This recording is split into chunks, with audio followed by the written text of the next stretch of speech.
The Holy Gospel according to John. Glory to you, O Lord. Jesus said to the disciples, "Do not let your hearts be troubled. Believe in God, believe also in me. In my Father's house there are many dwelling places. If it were not so, would I have told you that I go to prepare a place for you? And if I go and prepare a place for you, I will come again and will take you to myself, so that where I am, there you may be also. And you know the way to the place where I am going." Thomas said to him, "Lord, we do not know where you are going. How can we know the way?" Jesus said to him, "I am the way and the truth and the life. No one comes to the Father except through me. If you know me, you will know my Father also. From now on you do know him and have seen him." Philip said to him, "Lord, show us the Father, and we will be satisfied." Jesus said to him, "Have I been with you all this time, Philip, and you still do not know me? Whoever has seen me has seen the Father. How can you say, 'Show us the Father'? Do you not believe that I am in the Father, and the Father is in me? The words that I say to you, I do not speak on my own, but the Father who dwells in me does his works. Believe me that I am in the Father, and the Father is in me. But if you do not, then believe because of the works themselves. Very truly I tell you, the one who believes in me will also do the works that I do, and in fact will do greater works than these, because I am going to the Father.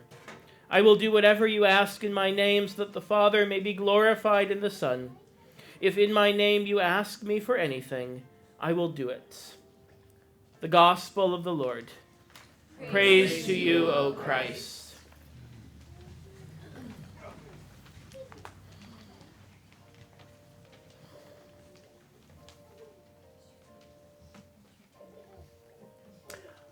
Oh, the places you'll go.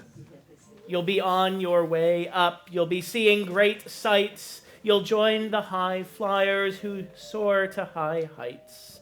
Wherever you fly, you'll be best of the best. Wherever you go, you will top all the rest. Except when you don't, because sometimes you won't.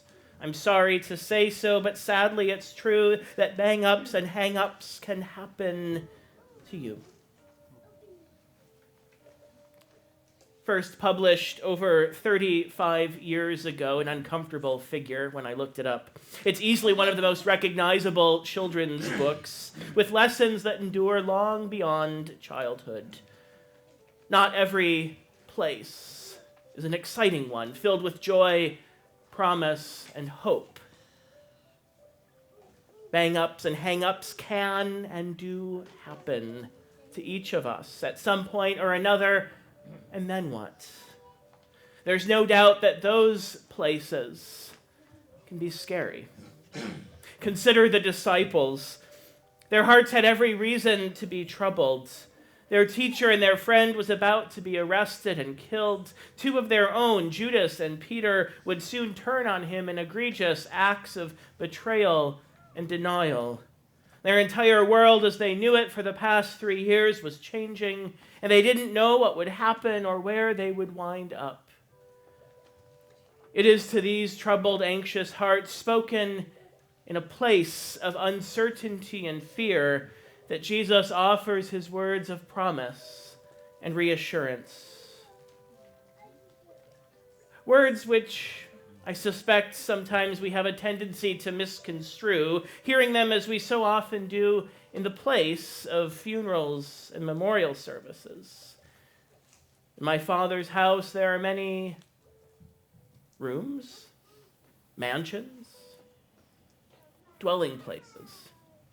From the root word, meno, abide, a favorite of John's, often used to describe being in relationship with Jesus. In my Father's house there are many abiding places, many ways of being together. Wherever Jesus is, there the disciples will be, in every place where Jesus is going. In every place.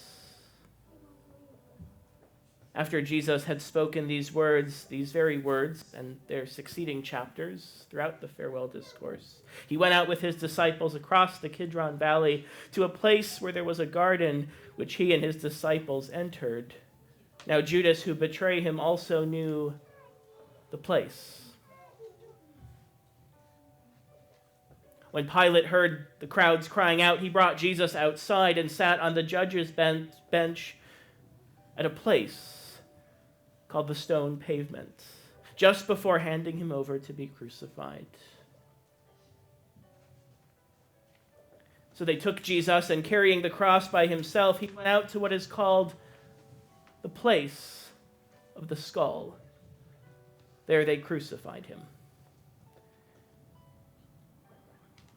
Now there was a garden in the place where he was crucified, and in the garden there was a new tomb, and they laid Jesus there.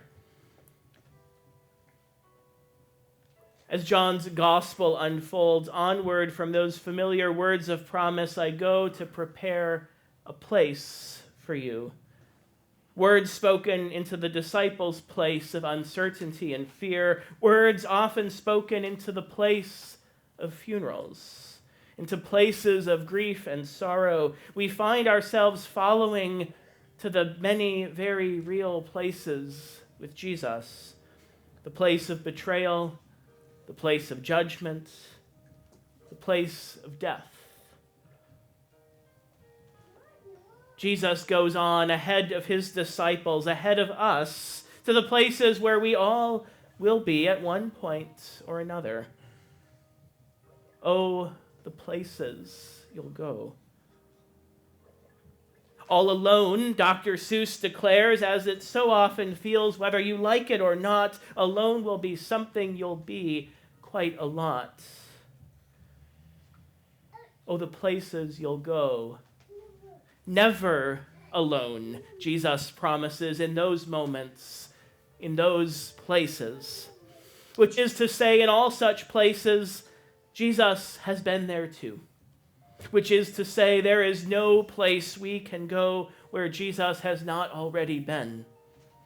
Which is to say, there is no place we can go where Jesus is not with us.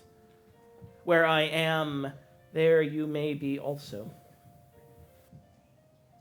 On you will go, the book goes on, with an honest encouragement. Though the weather be foul, on you will go, though your enemies prowl. On you will go, though the hacken cracks howl, whatever those are. Onward up many a frightening creek, though your arms may get sore and your sneakers may leak. Through each bang up and hang up, through the places of grief and sorrow, through the places of betrayal and judgment, through the places of uncertainty and fear, through all places, even to the place of death, there is Jesus.